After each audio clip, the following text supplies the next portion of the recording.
Hey, what is up, everybody? It is Daily Tarot Readings by Ross Cessna here, coming at you live from Spiritual Phoenix Studios in Girard, Ohio.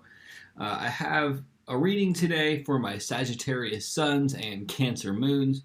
It can also be for fire and water signs. And there's also these couple cards down here for the general collective, and then one big card at the end for everybody. Everybody gets a card. Top up here though is for the Sagittarius sun and Cancer moons, or fire and water signs. So that being said, we're going to look at love, emotional wealth, or emotional health, and then wealth. Wow, man, I need to drink more coffee. It's been a long day.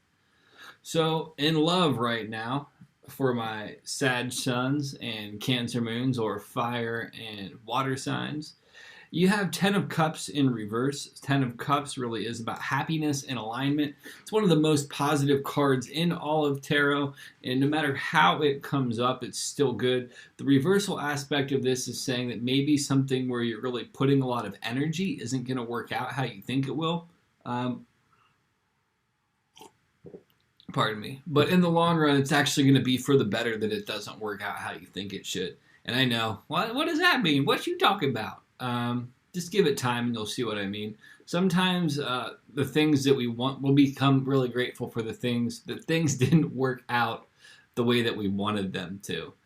So keep that in mind. One thing I want to say too is these readings are timeless. So whether you see this the day that I drop it or you catch up with it a year later, this information should still be pertinent to you if you're on the same wavelength as me, and if not, that's totally fine too. No stress, no mess. Now, for the general population in regards to love, you have Stag. Stag is relative to the Strength in traditional tarot. Strength is all about courage and willpower. So I would take this as sometimes love is saying the difficult thing to people. Sometimes love is having the courage to express what's actually on your mind. Sometimes love is having the courage to not say what's on your mind, and the strength to allow somebody else to be where they're at. The Western civilization has this really diluted sense of love, and the more we really kind of begin to look at it, the more we'll see that maybe there's a different way to approach these situations. And I hope that that makes sense to you guys. Now we're going to move back to the Sag sun and Cancer moons, or fire and water signs, for an emotional health card.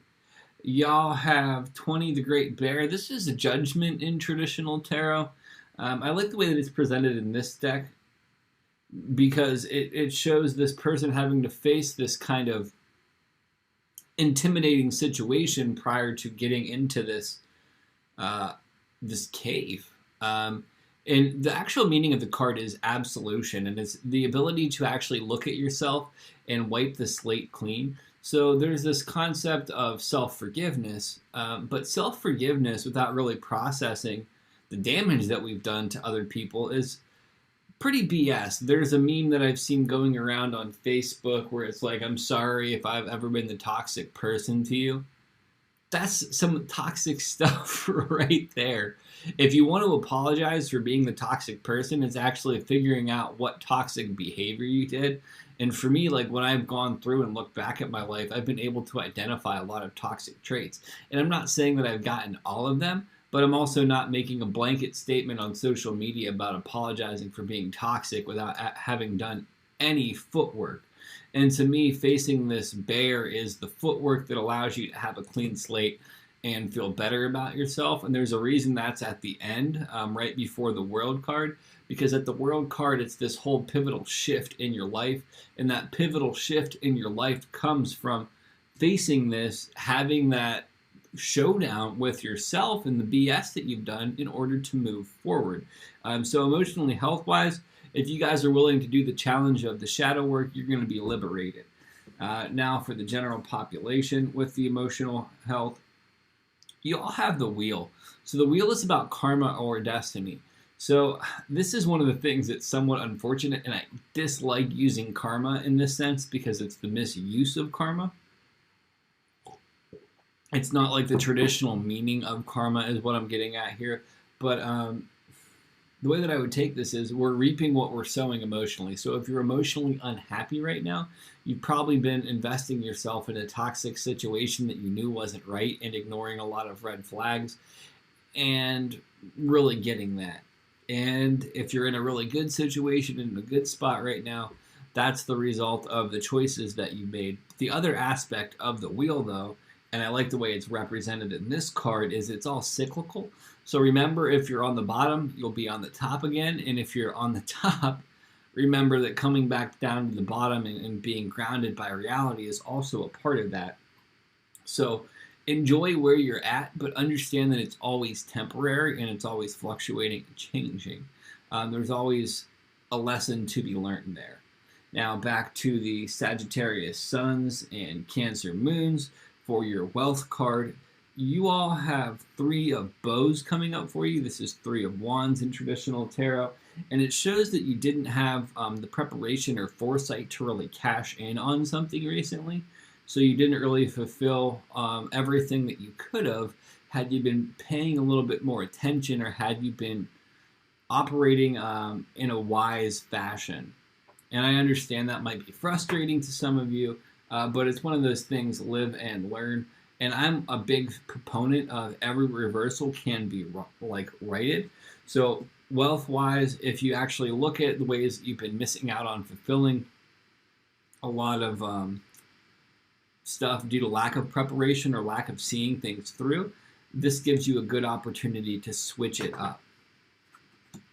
And then finally, for my general population here, we come to the wealth card for y'all.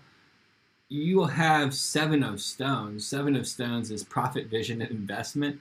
You all got a reversal on that too. So there's this sense of not really bringing in a lot of money, not really having the sense of vision to see things, and not really investing yourself well. This could also be not a big return on investment. It's interesting in this deck because the card itself is called Healing. And I would take this as more so an investment on other people, although it's about wealth. Wealth isn't just money. Wealth is also the relationships that we have, the ability to have free time, and things of that nature. So there's this sense of not investing yourself wisely. This is asking you to look at how you're spending your time in your life and make sure that it's bringing you joy and actually getting you what you want out of life. If it's not, make changes, make course adjustments. That's what growing and adapting is all about, people. And then this is for my Sagittarius suns and Cancer moons, my fire and water signs, and the general population overall. You all have the Grace card. The Grace card really is about the ability to navigate your emotions and psychic waters with grace and ease. And there's also the whole full moon in there. Full moons are typically times when psych wards and jails fill up because it's an emotionally stressful time for most people. We just had the full moon yesterday. If you've been able to navigate it without any major mishaps, that takes a little bit of grace because that energy can be somewhat sticky and tense. The other aspect of this grace is really, if you notice the yellow is relative to navel chakra. That's about sense of self and self-worth. You've been gracefully able to navigate how you see yourself, and there's some reward and benefit in there. And then there's the staircase over here. The staircase is this process of ascension to higher levels of spiritual being and really dialing in how you see yourself on this path of enlightenment. The more that we put ourselves into doing shadow work, the more difficult experiences that we encounter, the more we smooth off the rough edges, and the more capable we are of natural grace. Forced grace is really freaking awkward. True grace is a result of having our edges smoothed by time and by bumping our heads. I want to thank you all so much for watching this. If you're on Facebook, please share this video wherever you think it might be beneficial. Like my channel or like my page. If you're on YouTube, subscribe to my channel, like the video, comment, and I'm going to get ready to do a live here. So thank you so much. Have a blessed evening, people, and I will be on live very soon. Peace.